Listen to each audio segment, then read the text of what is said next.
نہ کیا۔ اہل حدیث اور دیوبند میں کیا فرق ہے؟ اہل حدیث اور علماء دیوبند کے عقائد میں بنیادی فرق اللہ کی وحدانیت اور عقیدہ توحید پر ہے۔ اہل الحدیث عقیدہ وحدت الوجود کو کفر کا عقیدہ مانتے ہیں۔ وحدت الوجود یہ صوفیاء کا ایک عقیدہ ہے کہ نعوذ باللہ کائنات میں جو کچھ ہے وہ اللہ کی مختلف صورتیں ہیں۔ اللہ تعالیٰ کے بارے میں ایک من گھڑت موضوع روایت صوفیاء پیش کرتے ہیں، کنتو کنزن مخفین، کہ میں چھپا ہوا خزانہ تھا، پھر میں نے اپنا آپ ظاہر کرنا چاہا، اب دنیا میں جو کچھ ہے وہ میری ہی صورتیں ہیں۔ یہی عقائد تقریباً تمام علماء دیوبند کے ہیں۔ یہ عقیدہ کفر کا عقیدہ ہے۔ علامہ صالح الفوزان حافظہ اللہ وہ فرماتے ہیں یہود و نصارہ کے کفر سے بڑا کفر عقیدہ وحدت الوجود کا عقیدہ ہے۔ نصارہ نے عیسیٰ اور اللہ ان دو کو الہ مانا، عیسیٰ کو اللہ کا بیٹا مانا۔ یہود نے عزیر کو اللہ کا بیٹا مانا، کوئی دو الہ کا قائل ہوا، کوئی تین الہ کا قائل ہوا۔ عقیدہ وحدت الوجود یہ ہے کہ کائنات میں جو کچھ ہے نعوذ باللہ وہ اللہ ہی کی مختلف صورتیں اور شکلیں ہیں۔ تو یہ کفر اتنا بڑا کفر ہے کہ تاریخ میں اس کفر کی مثال کسی اور جگہ سے نہیں ملتی۔ لہذا سب سے بنیادی اختلاف اللہ کی وحدانیت پر ہے، عقیدہ توحید پر ہے۔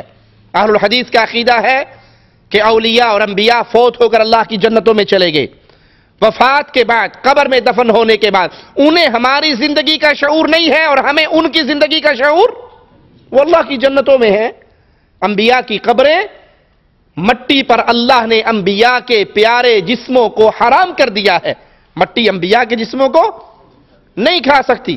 اللہ چاہے جس ولی کے جسم کو بچا لے، لیکن جس کے بارے میں نص ہے شریعت کی وہ انبیاء کے بارے میں ہے کہ اللہ کے انبیاء مٹی پر حرام ہیں، وہ ان کی قبریں جنت کا باغ ہیں، وہ برزخ کی زندگی میں ہیں، وہ جنت کی زندگی میں ہیں۔ ہمیں ان کی زندگی کا شعور اور انہیں ہماری زندگی کا شعور نہیں ہے۔ علماء دیوبند کا یہ عقیدہ ہے کہ نہیں، انبیاء اپنی قبر کے اندر زندہ ہیں، اولیاء اپنی قبر میں زندہ ہیں۔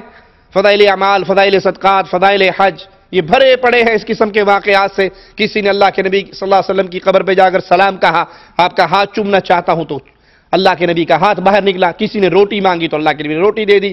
کسی کی ماں بیمار ہو گئی تو اللہ کے نبی صلی اللہ علیہ وسلم نے باہر آ کر اس کی ماں کے پیٹ پہ ہاتھ پھیر دیا۔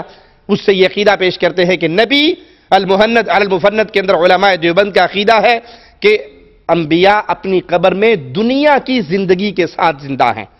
کسی کے ذہن میں یہ اختلاف نہ آئے کہ اہل الحدیث اور علماء دیوبند کا اختلاف آمین رفدین فاتحہ کا اختلاف ہے۔ یہ بہت بعد کا بڑا نجی اختلاف ہے، مسائل کا اختلاف ہے۔ اس سے بہت پہلے اہل الحدیث اور علماء دیوبند کے درمیان عقائد کا اختلاف ہے۔ ہم جو فوت ہو جائے ان سے مانگنا، ان کو اپنی قبر میں ایسے زندہ ماننا جیسے وہ دنیا میں ہے، ان کو پکارنا، اس کو شرک مانتے ہیں، اس کو جائز نہیں مانتے، اور یہاں ان بزرگوں کی کتابیں ان واقعات سے بھری پڑی ہیں۔